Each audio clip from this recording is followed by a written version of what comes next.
भाजपा प्रदेशाध्यक्ष सीपी जोशी चित्तौड़गढ़ जिले के दौरे पर पहुंचे। लोकसभा प्रत्याशी बनाए जाने के बाद पहली बार चित्तौड़गढ़ पहुंचे सीपी जोशी का भाजपा मुख्यालय पहुंचने पर जोरदार स्वागत किया गया। सीपी जोशी के लोकसभा चुनाव के लिए केंद्रीय कार्यालय का शुभारंभ भी हो गया। इस दौरान फर्स्ट इंडिया न्यूज से भाजपा प्रदेशाध्यक्ष सीपी जोशी की खास बातचीत।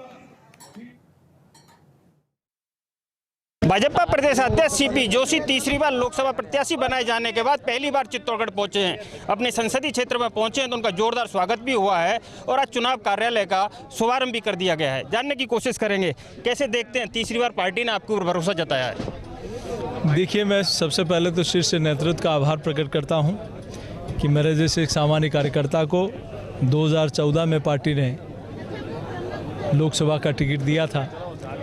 2019 में, अब लगातार 2023 में मैं शीर्ष नेतृत्व का बहुत आभार प्रकट करता हूँ और क्षेत्र की जनता का भी, जिनका लगातार स्नेह, समर्थन और आशीर्वाद मुझे मिलता रहा। यही मेरी ताकत है, क्योंकि 2024 के और 14 और 19 के चुनाव में देश की जनता के मन में सिर्फ एक ही लक्ष्य कि देश में मोदी जी को प्रधानमंत्री बनाना है।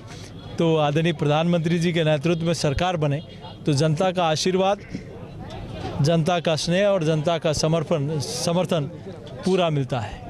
लेकिन जिस प्रकार से पार्टी ने नारा दिया है 370 और 400 पार, किस प्रकार के मुद्दे होंगे, वो कौन कौन से मुद्दे होंगे खासकर राजस्थान को लेकर, जिन्हें लेकर के भाजपा चुनाव प्रचार में जाएगी? देखिए, जब से डबल इंजन की सरकार बनी है, राजस्थान में विकास की तीव्र गति से काम होना शुरू हुआ है।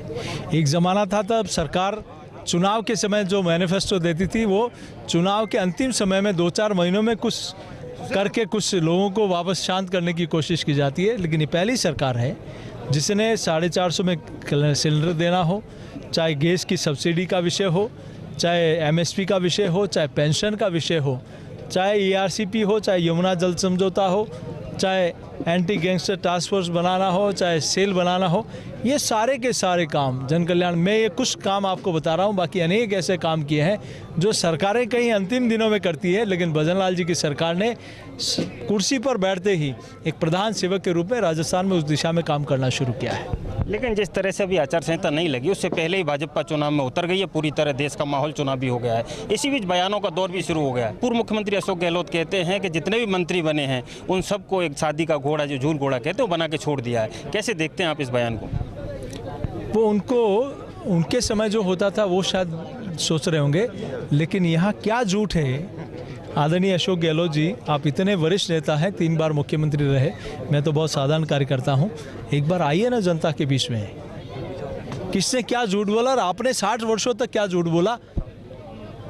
दूध का दूध और पानी का पानी हो जाएगा। क्या मान के चलते हैं, सीपी जोशी प्रदेशाध्यक्ष ही रहेंगे, आगे जाएंगे? देखिए, पार्टी जो भी जिम्मेदारी देती है, पार्टी जो भी जिम्मेदारी देगी, मेरा दायित्व है कि क्योंकि मेरे जैसे सामान्य कार्यकर्ता को सांसद और प्रदेश अध्यक्ष बनना, ये सिर्फ और सिर्फ भारतीय जनता पार्टी में संभव है और आगे भी जो जिम्मेदारी पार्टी देगी वो मेरे लिए सर्वोपरि है। अंत में सिर्फ इतना जानना चाहेंगे, जब आदमी कुछ नहीं करता है तो आरोप कम लगते हैं। प्रदेशाध्यक्ष निश्चित तौर पर कहीं ना कहीं किसी का काम भी अटका होगा, बुरा भी लगेगा। उन सबको कैसे निपटेंगे इस लोकसभा चुनाव में आप? देखिए, मैं सोचता हूँ कि यहाँ की जनता का जो आशीर्वाद मिला है वह कल्पनीय है। एक परिवार की तरह मैं अध्यक्ष रहते समय कुछ समय मेरी उपस्थिति कम रही होगी, लेकिन जुड़ाव और लगाव मेरा लगातार बना रहा है। तो 9 वर्षों तक मैं एक जैसे पूर्णकालिक होते हैं वैसे सुबह 9 बजे निकलना और रात को 12-1-2 बजे आना, तो हमेशा से चाहे सुख दुख में हो, चाहे विकास में हो, चाहे आना जाना हो, हर क्षण मेरा इस क्षेत्र की जनता के बीच में बीता है। तो अब ये जनता ने फिर से कहा है मुझे, जैसे विधानसभा चुनाव में कहा कि आप 24वीं लोकसभा में घूमिए, यहाँ कमल का फूल हम लोग खिलाएंगे। तो ये थे लोकसभा के प्रत्याशी और चित्तौड़गढ़ से सांसद CP Joshi.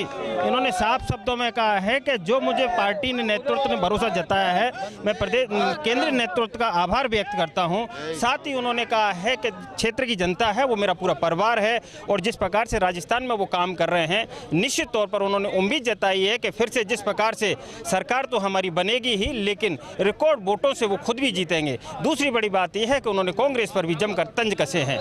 Camera person Chandresh Jain के साथ PK Agarwal, first India news, Chittorgarh.